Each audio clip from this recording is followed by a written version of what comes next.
Hello नमस्कार बच्चों, स्वागत है आप सभी का बेसिक शिक्षा के इस ऑनलाइन लर्निंग प्लेटफॉर्म पर। मेरा नाम है डॉक्टर प्रतीक सिंह। क्लास 9th सीएचएस के अगर स्कूल एंट्रेंस टेस्ट की कोई प्रिपरेशन कर रहा है तो क्या उसकी होनी चाहिए सिलेबस और प्रिपरेशन स्ट्रैटेजी, मतलब किन चीज़ों पर उसको ज़्यादा फोकस करना है, किन चीज़ों पर उसको फोकस नहीं करना है, ठीक है, किन किन चीज़ों का ध्यान देना है नहीं देना है, हर चीज़ के बारे में डिटेल में आपको बताऊंगा। तो अगर क्लास 9 की प्रिपरेशन कर रहा है कोई बच्चा, वो इस वीडियो को देख रहा है, या कोई पेरेंट इस वीडियो को देख रहा है, या कोई गार्जियन अपने छोटे भाई बहन के लिए इस वीडियो को देख रहा है, तो हर एक चीज़ जो मैं यहाँ पे आपको बताने वाला हूँ आपके लिए बहुत बहुत इंपॉर्टेंट है। तो वीडियो को ध्यान से ज़रूर देखिएगा। सबसे पहले अगर क्लास 9th के लिए स्कूल एंट्रेंस टेस्ट बच्चा देने जा रहा है, ठीक है, तो 9th के लिए एंट्रेंस एग्जाम देने जा रहा है, मतलब उसको क्लास 8th तक का सिलेबस आना चाहिए, ठीक है। बेसिकली सीएचएस का स्कूल एंट्रेंस टेस्ट इसी चीज को बच्चे में चेक करेगा कि उसको क्लास 8th तक का सिलेबस आता है कि नहीं, मतलब क्लास 8 तक का मैथ्स, फिजिक्स, मैथ्स हो गया, ठीक है, साइंस हो गया, इंग्लिश हो गया, हिंदी हो गया और सोशल साइंस हो गया। तो टोटल 5 सब्जेक्ट्स हैं। एग्जाम पैटर्न के बारे में आपको इतना पता होगा कि टोटल 100 क्वेश्चंस होंगे, 100 क्वेश्चंस होंगे और टाइम लिमिट जो होगा इसके लिए 2 आवर्स होगा, मतलब कि 120 मिनट में आपको 100 क्वेश्चन अटेम्प्ट करने हैं, ठीक है। अब सबसे अच्छी बात यहाँ पे क्या होती है कि यहाँ पे नो निगेटिव मार्किंग, यहाँ पे निगेटिव मार्किंग नहीं होती है। तो जो पहली स्ट्रैटेजी है या जो सबसे पहली इंपॉर्टेंट चीज बच्चों को ये समझनी चाहिए, पेरेंट्स को, कि आप 100 में से 100 क्वेश्चन अटेम्प्ट करके आओगा, ठीक है। बच्चा जो है वो 100 में से 100 क्वेश्चन अटेम्प्ट करके आए, या अगर आप बच्चा है, ठीक है, तो आप 100 में से 100 क्वेश्चन को अटेम्प्ट करके आओगे।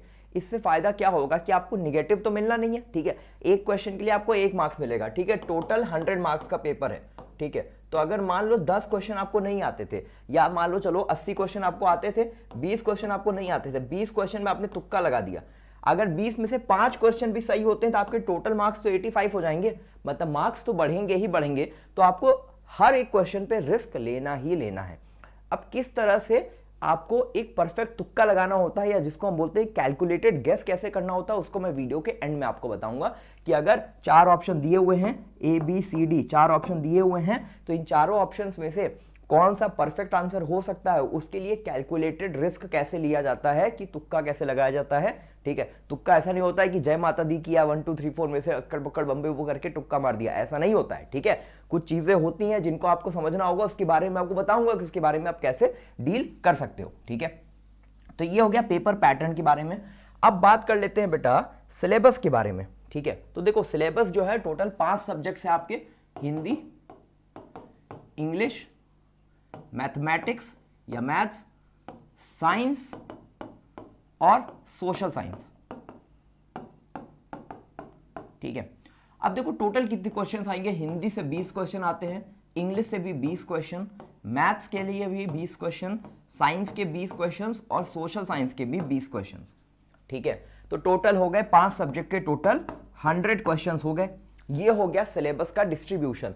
अब हिंदी में पर्टिकुलरली पढ़ना क्या है, देखो हिंदी में आपको हिंदी व्याकरण पढ़ना है कक्षा 8 तक की, ठीक है, क्लास 8 तक की, ठीक है, हिंदी ग्रामर या हिंदी व्याकरण, ठीक है। इसके बारे में आपको कंप्लीट नॉलेज होना चाहिए, जितनी भी चीजें दी हुई हैं, ठीक है, चाहे उपसर्ग हो, प्रत्यय हो, ठीक है, चाहे आपका मुहावरे हो, लोकोक्तियां हो, ठीक है, हर एक चीज के बारे में, विलोम शब्द, पर्यायवाची शब्द, अनेक शब्दों के लिए एक शब्द जिनको हम अनेकार्थी शब्द भी बोलते हैं, इन सब के बारे में आपको नॉलेज होनी चाहिए। दूसरी बात जो एक खास चीज होती है जो सीएचएस के एंट्रेंस में पूछी जाती है हिंदी में, कि जो भी प्रमुख लेखक है, ठीक है, या जो भी प्रमुख कवि हैं, कवियत्री हैं, तो उनकी पंक्तियां, कुछ खास पंक्तियां होती हैं, ठीक है, जैसे कोशिश करने वालों की कभी हार नहीं होती, इस पंक्ति का या इस कविता की रचना किसने की थी, ठीक है। इस तरह से हरिवंश राय बच्चन जी के बारे में, मधुशाला के लेखक कौन है, हरिवंश राय बच्चन, ठीक है, गोदान किसने लिखा था, तो आप बताना है। तो इन सब चीजों के बारे में भी स्पेसिफिक ध्यान देना होगा। जब आप अभिमन्यु बैच ज्वाइन करोगे तो उसमें आपको हिंदी में पहले तो आपको चैप्टर्स पढ़ाए जाएंगे, ग्रामर के सारे चैप्टर्स पढ़ाए जाएंगे, और जितनी चीजें आपको ध्यान में रखनी है, जितनी चीजें आपको याद रखनी है, उन सब के लिए आपको पीडीएफ मटेरियल मिल जाएगा, ताकि हिंदी में जो लेखक और जो कवि और कवियत्रियों के बारे में जो चीजें पूछी जाती हैं उनको आप अच्छे से टैकल कर सकें, ठीक है। जैसे कि बहुत सामान्य क्वेश्चन पूछा जाता है, ज्यादातर हिंदी में ही पूछ लिया जाता है कि जन गण मन के रचयिता कौन है, ठीक है, या वंदे मातरम के रचयिता कौन है, ठीक है, किसको राष्ट्र कवि की उपाधि मिली थी, ठीक है। तो इस तरह से क्वेश्चंस आते हैं हिंदी में। दूसरा हो गया इंग्लिश में, तो इंग्लिश में भी सेम देखो वही है, 20 क्वेश्चन आएंगे और इसमें ज्यादातर आपके इंग्लिश ग्रामर के अलावा स्पेलिंग आता है, ठीक है। स्पेलिंग करेक्ट मतलब बता देगा कि इसमें से कौन सा करेक्ट स्पेलिंग है। 4 ऑप्शन होंगे, 3 स्पेलिंग गलत होंगे, एक कोई सही स्पेलिंग होगी। स्पेलिंग के लिए आता है, ठीक है। एंटोनिम आता है मतलब कि विलोम शब्द। सिनोनिम आता है मतलब कि पर्यायवाची। इसके अलावा अनेक शब्दों के लिए एक शब्द जैसे क्वेश्चन यहाँ भी आते हैं जिसको हम बोलते हैं वन वर्ड सब्स्टिट्यूशन। तो इस तरह से इंग्लिश में भी कई चीजें आती हैं। इंग्लिश में भी कुछ स्पेशल जो फेमस राइटर्स हैं उनके बारे में पूछ लिया जाता है, तो इन चीजों का इंग्लिश में आपको ध्यान रखना है, ठीक है। राइटर से क्वेश्चन आ सकता है और इंग्लिश ग्रामर से मोस्टली क्वेश्चन आएंगे। आर्टिकल से क्वेश्चन आते हैं, प्रीफिक्स सफिक्स से क्वेश्चन आते हैं, प्रेपोजिशन से, सब्जेक्ट वर्ब एग्रीमेंट। तो हर एक चीजें अगर आप ज्वाइन करते हो, ठीक है, अगर आप अभिमन्यु बैच को ज्वाइन करते हो क्लास 9 के लिए, तो सिर्फ 999 रुपए इसकी फीस है, ठीक है। 999 ऑफर पीरियड में अभी चल रहा है। 999 रुपए में पांचों सब्जेक्ट्स की कंप्लीट प्रिपरेशन 15 मार्च से 15 अप्रैल तक में, ठीक है। एक महीने में आपकी कंप्लीट प्रिपरेशन करा दी जाएगी और हर एक दिन आपको 5 लेक्चर मिलेंगे, हर सब्जेक्ट का 1 लेक्चर मिलेगा और उसको आप करते हो, टेस्ट सीरीज देते हो, टेस्ट करते हो, डीपीपी सॉल्यूशन, हर एक चीज आपको प्रॉपर मिलेगा, कंटेंट मिल जाएगा। तो अगर आप उससे प्रिपरेशन करते हो तो आप अपना सिलेक्शन के लिए बहुत नजदीक जा सकते हो, या हो सकता है अगर किस्मत अच्छी रही तो आप CHS जैसे प्रेस्टीजियस इंस्टीट्यूट में पढ़ाई भी कर सकते हो। मैं अपने बारे में बता दूं, क्लास 11th और 12th मैंने CHS से किया हुआ है। 2015 बैच था मेरा, मतलब 2015 मैंने ज्वाइन किया था CHS को क्लास 11th में, और 2017 में पास आउट हुआ था फ्रॉम क्लास 12th, ठीक है। बायो ग्रुप में मैंने ज्वाइन किया था और मेरा छोटा भाई जो था, ठीक है, उसने क्लास 9th के लिए उसी साल एंट्रेंस दिया था, उसने वहां पे सिलेक्शन लिया था, ठीक है। तो इन चीजों को हिंदी और इंग्लिश में पहले फॉलो करना है। इसके बाद बात करते हैं मैथ्स के बारे में। तो बेटा देखो, मैथ्स जो है क्लास 9th के लिए, 9th तक की मैथमेटिक्स तो आपको बहुत अच्छे से आनी चाहिए, क्योंकि यही डिसाइड करेगा, ठीक है, यही डिसाइड करेगा। देखो, हिंदी और इंग्लिश की प्रिपरेशन आसान है, मैथ्स जिसकी अच्छी होगी वो कंपटीशन में आगे चला जाएगा। तो मैथमेटिक्स में आपको क्लास 8 तक की सारी चीजों को अच्छे से पढ़ना है। इसमें सबसे पहले आप क्लास 8 की NCERT लगाओगे, ठीक है। इसके अलावा अगर आपके पास टाइम है तो आप RS अग्रवाल लगा सकते हो, ठीक है, एक अच्छी बुक आती है क्लास 8 के लिए, रेप्यूटेड मैथमेटिक्स की बुक है, ठीक है। इसके अलावा प्रीवियस ईयर क्वेश्चंस पे जरूर फोकस करोगे मैथमेटिक्स के लिए। अब बात कर लेते हैं साइंस की। तो साइंस में भी आप फिर NCERT को फॉलो करोगे, ठीक है, NCERT के क्लास 8 के सारे चैप्टर्स को अच्छे से करोगे। इसके अलावा क्लास 7th के, ठीक है, क्लास 7th के चैप्टर्स को भी करोगे।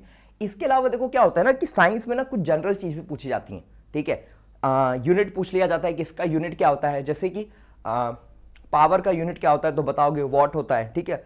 करंट का यूनिट क्या होता है तो बताओगे एम्पियर होता है। जनरल टाइप क्वेश्चंस होते हैं, ठीक है। ये पूछ लिया जाता है कि इंडिया में जो नॉर्मल जो सप्लाई मिलती है इलेक्ट्रिसिटी वो कितने हर्ट्ज पे मिलती है, तो 50 हर्ट्ज पे मिलती है।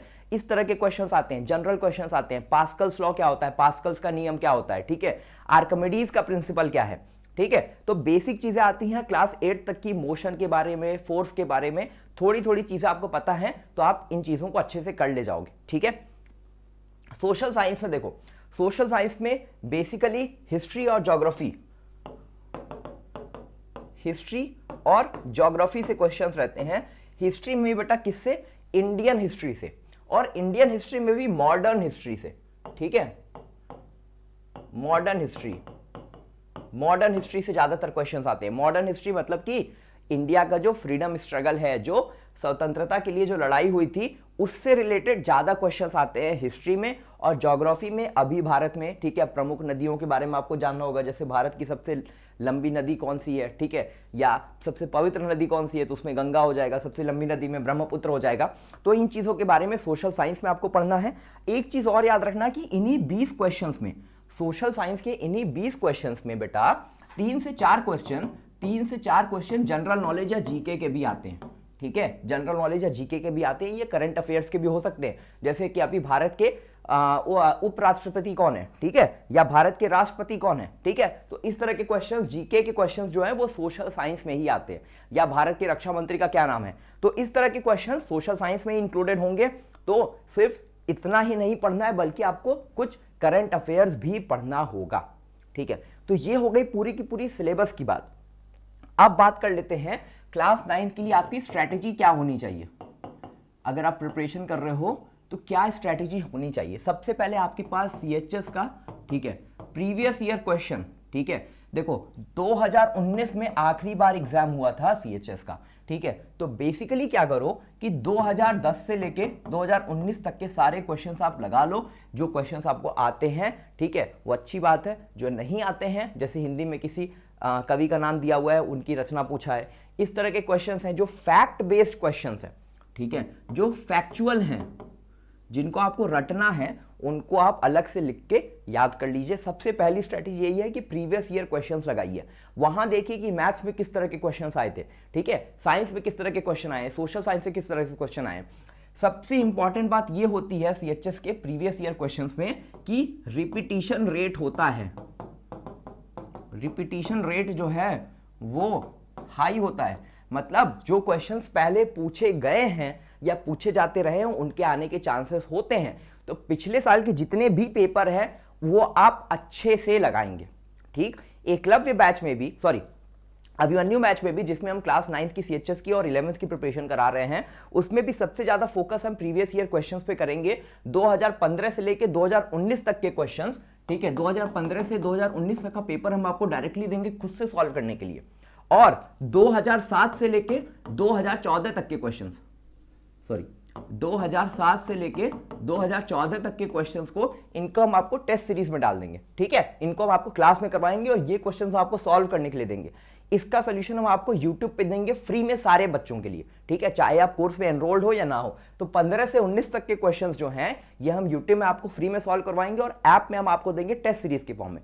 और 2007 से 2014 तक के क्वेश्चंस जो है ये आपको DPP में, टेस्ट सीरीज में, इधर उधर हम डिफ्यूज फॉर्म में देंगे। आपको पता भी नहीं चलेगा कि कौन सा क्वेश्चन जो था एग्जैक्टली सिमिलर तरह के क्वेश्चन भी बना के देंगे, तो आपको ये आइडिया नहीं लगेगा कि ये क्वेश्चन एग्जाम में कौन से ईयर में पूछा गया है। लेकिन प्रीवियस ईयर क्वेश्चंस का एक पूरा स्पेसिफिक बुकलेट रहेगा, तो आपको ये नहीं पता चलेगा कि ये 2014 में आया था कि 2012 में आया था, ठीक है, वो आपको जानना भी नहीं है। एक हम आपको टेस्ट सीरीज जो देंगे आपको उसको फॉलो करना है, उसके सारे क्वेश्चंस ही इंपॉर्टेंट है। कुछ हमारे द्वारा बनाए गए भी क्वेश्चंस हैं जो प्रिडिक्टिव क्वेश्चंस हैं, जो आने की बहुत ज्यादा चांसेस होते हैं। जैसे मुझे याद है जब मेरा छोटा भाई क्लास 9th के लिए प्रिपरेशन कर रहा था तो मैंने उसको बोला था कि एक टर्म होता है एथीस्ट। एथीस्ट मतलब होता है नास्तिक, या जो भगवान में विश्वास नहीं रखता। मैंने उसको बोला कि एथीस्ट के बारे में पढ़ लेना, या एथीस्ट बताओ क्या होता है। तो उसको उस समय नहीं पता था एंड मैंने उसको बताया कि एथीस्ट मतलब होता है one who do not believes in God. और पता है यही सेम क्वेश्चन एथीस्ट का, ठीक है, उसके अगले दिन के एंट्रेंस में पूछ लिया गया, ठीक है। तो कुछ ऐसा प्रेडिक्शन, ठीक है, हमेशा से ही पता नहीं क्यों, मतलब कुछ ऐसा रहा है कि मेरे प्रेडिक्शंस काफी हद तक सही हो जाते हैं, ठीक है। क्लास 9th के एंट्रेंस में कुछ प्रोडिक्शन मेरे सही हुए, क्लास 11th में सही हुआ जब मैं खुद पेपर दे रहा था क्लास 11th में CHS के लिए। फिर याद है कि जब 2019 में मैंने नीट का एग्जाम दिया था, 20 में मैंने नीट का एग्जाम दिया था, तब मैंने कुछ क्वेश्चन प्रिडिक्ट किए थे और अगले दिन वो नीट के पेपर में आ गए थे। इनफैक्ट MBBS में भी जब हम साथ में बैठ के पढ़ते हैं, हमारा ग्रुप होता है, तो मैं कुछ क्वेश्चन प्रिडिक्ट कर देता हूँ और अगले दिन वो एग्जाम में आ जाते हैं, ठीक है। अब ये भगवान की मेरे ऊपर कृपा है या जो भी है, कुछ क्वेश्चन मैं हमेशा प्रिडिक्ट करता हूँ, वो एग्जाम में पूछ लिए जाते हैं। ये मैं अपना बखान नहीं कर रहा हूँ, बल्कि ये एक सच बात है जो मैं आपको अपने बारे में बता रहा हूं। तो कुछ चीजें हैं, ठीक है, जो एक्सपीरियंस से आती हैं, और कुछ चीजें हैं जो टीचर्स जो हैं वो प्रिडिक्ट कर देते हैं, ठीक है, कि चलो ये आपके लिए इंपॉर्टेंट है। तो उन चीजों पे फोकस कर लेना अच्छा होता है, ठीक है, क्योंकि अगर कोई बता रहा है तो अपने एक्सपीरियंस से बता रहा है। तो कुछ प्रिडिक्टिव क्वेश्चंस और 2007 से 2014 तक के सारे क्वेश्चंस वो आपको एक जगह पे दे देंगे। अब रही बात कि पहले तो आपको प्री वाईक्यू लगा लेना है, ठीक है। अगर आप खुद से प्रिपरेशन करना चाहते हो तो भी कोई इसमें जरूरी नहीं है कि आप हमारा कोर्स ही ज्वाइन करो, ठीक है। जब मैंने प्रिपरेशन की थी तब बनारस में ऑफलाइन कोचिंग्स होती थी, सिर्फ वहां पे प्रिपरेशन होता था। एंड मैंने अपने ओरिजिनल सिटी में रह के प्रिपरेशन की, मैंने किसी कोचिंग में नहीं एनरोलमेंट किया, मैंने खुद से ही CHS का एंट्रेंस क्रैक किया। और उस समय तो ना इतना मटेरियल अवेलेबल था, ना सोर्स अवेलेबल था। तो अगर आप खुद से प्रिपरेशन करना चाहते हो, आपके घर में कोई भैया है, दीदी है, आपके अपने पेरेंट हैं, ठीक है, वो आपको अगर बेहतर तरीके से गाइड कर सकते हैं, तो आपको कोर्स ज्वाइन करने की कोई ज़रूरत नहीं है। मैं फिर से बोल रहा हूँ कि अगर आप खुद से प्रिपरेशन कर सकते हो तो आपको कोर्स ज्वाइन करने की कोई ज़रूरत नहीं है। हम आपको सिर्फ एक गाइड करेंगे, एक मेथड बताएंगे, तरीका बताएंगे, और सारा मटीरियल वो आपको एक जगह पे देंगे। अगर आप खुद से कर सकते हो तो उसमें कोई बुराई नहीं है। 2015 से 2019 तक के सारे पेपर्स को यूट्यूब पे हम फ्री ऑफ कॉस्ट ही करवाने वाले हैं। प्रीवियस ईयर क्वेश्चंस आप जुगाड़ करके उसके बेसिस पे आप पहला अपना स्टेप रखोगे कि प्रीवियस ईयर क्वेश्चंस को लगाना है। दूसरा आपको करना है NCERT, ठीक है, किसके लिए? साइंस के लिए, सोशल साइंस के लिए और मैथ्स के लिए। इन 3 सब्जेक्ट्स के लिए क्लास 8th की एनसीईआरटी मैथ्स में पूरी लगा लेनी है, सोशल साइंस में अच्छे से पढ़ लेनी है, साइंस में भी अच्छे से पढ़ लेनी है, ठीक है। एनसीईआरटी ओरिएंटेड ही रहती है ज्यादातर चीजें। इसके अलावा बेटा मैथ्स में मैंने आपको बुक बता दी आर.एस. अग्रवाल, ठीक है, आर.एस. अग्रवाल से आप क्वेश्चंस लगाओगे। सोशल साइंस पे आपका जो ज्यादातर जो टारगेट होगा जीके की तरफ और जनरल साइंस की तरफ होगा, ठीक है, जनरल सोशल साइंस की तरफ होगा, ठीक है। इसको याद रखना कि जीके भी पढ़ना है और जनरल सोशल साइंस पढ़ना है। ज्यादातर चीजें जो इंडिया के बारे में लोग जनरली पूछते हैं, जनरली जानते हैं, ज्योग्राफी हो चाहे हिस्ट्री हो, ठीक है। सिविक्स के बारे में थोड़ी बहुत नॉलेज रहेगी तो आपका काम चल जाएगा, तो वो एनसीईआरटी के थ्रू हो जाएगा। और साइंस में बेटा आपको क्लास 7th और 8th ये दोनों एनसीईआरटी करनी है, ठीक है। क्लास 7th और 8th इन दोनों क्लासेस की एनसीईआरटी कर लेते हो तो आपके लिए बहुत बेनिफिशियल होगा और यहां पे भी प्रीवियस ईयर क्वेश्चंस आपको बहुत ज्यादा मदद करेंगे, ठीक है। तीसरी चीज जो आपको करनी है, ठीक है, वो मैं आपको बता रहा हूं हिंदी के लिए, ठीक है। हिंदी के लिए बेसिकली आप हिंदी व्याकरण अच्छे से करोगे, ठीक है। ऐसे में बेटा क्या होता है कि पहले यूपी बोर्ड्स की कुछ बुक आती थी, ठीक है। अब तो यूपी बोर्ड में भी एनसीईआरटी ही चलती है, लेकिन कुछ यूपी बोर्ड की पुरानी बुक्स आती हैं, अगर वो मिल जाए आपको क्लास 8 की, ठीक है, क्लास 8 की यूपी बोर्ड की बुक मिल जाए तो उसमें आपको भर भर के कंटेंट मिलेगा, जहां से सीएचएस में उसी तरह के क्वेश्चंस पूछे जाते हैं। तो प्रीवियस ईयर पेपर्स को देख के यूपी बोर्ड की कोई एक हिंदी मीडियम का अगर पुरानी बुक मिल जाए, एनसीईआरटी नहीं, मैं यूपी बोर्ड जो चलता था पहले उसकी बात कर रहा हूं, ठीक है, तो वहां की अगर बुक मिल जाती है आपको, ठीक है, तो आप उससे इस प्रिपरेशन को बूस्ट कर सकते हो। बाकी आपकी एनसीईआरटी हिंदी में भी जितने लेखक के बारे में दिया हुआ है, जितने कवियों के बारे में, कवियत्रियों के बारे में दिया हुआ है, उनके बारे में आप उनका जीवन परिचय एक बार अगर पढ़ लेते हैं तो अच्छी बात है, नहीं भी पढ़ते तो कोई बात नहीं, बट इतना तो आपको पता होना चाहिए कि प्रेमचंद जी का जन्म कहाँ हुआ था, हमारे काशी में ही हुआ था, बनारस में ही हुआ था, ठीक है, लमही नाम के गाँव में। जब आप पांडेपुर से तरफ से आगे बढ़ोगे, ठीक है, तो उस जगह पे आपको उनकी जन्म स्थल मिलेगा, उनका स्मारक मिलेगा, ठीक है। तो इन सब चीज़ों के बारे में थोड़ा थोड़ा नॉलेज होना चाहिए, प्रेमचंद जी के बारे में, ठीक है, जैसे जो बड़े बड़े लेखक रहे हैं, हरिवंश राय बच्चन जी के बारे में, ठीक है, सोहनलाल द्विवेदी जी जिन्होंने लिखा कि कोशिश करने वालों की कभी हार नहीं होती। तो हिंदी में हिंदी ग्रामर और इन चीज़ों में फोकस करना है। इंग्लिश में मैंने ऑलरेडी बता दिया कैसे करना है। तो ये है class 9th CHS school entrance test के लिए पूरा का पूरा सिलेबस और प्रिपरेशन स्ट्रैटेजी, ठीक। अगर आपको लगता है कि आपको गाइडेंस की जरूरत है और आप एक अच्छे बैच में आके 1 महीने के अंदर कम टाइम में टारगेट वाइज, ठीक है, एक पर्टिकुलर टारगेट पे हिट करते हुए अपना प्रिपरेशन करना चाहते हो तो आप बिल्कुल से ज्वाइन कर सकते हो हमारा अभिमन्यु बैच, जो क्लास 9th और क्लास 11th के लिए सेपरेट बैच है। कोर्स जो स्टार्ट होगा वो स्टार्ट होगा 15 मार्च से, ठीक है, 15 मार्च से 15 अप्रैल के बीच में सेपरेट लेक्चर्स दिए जाएंगे आपको हर सब्जेक्ट के लिए।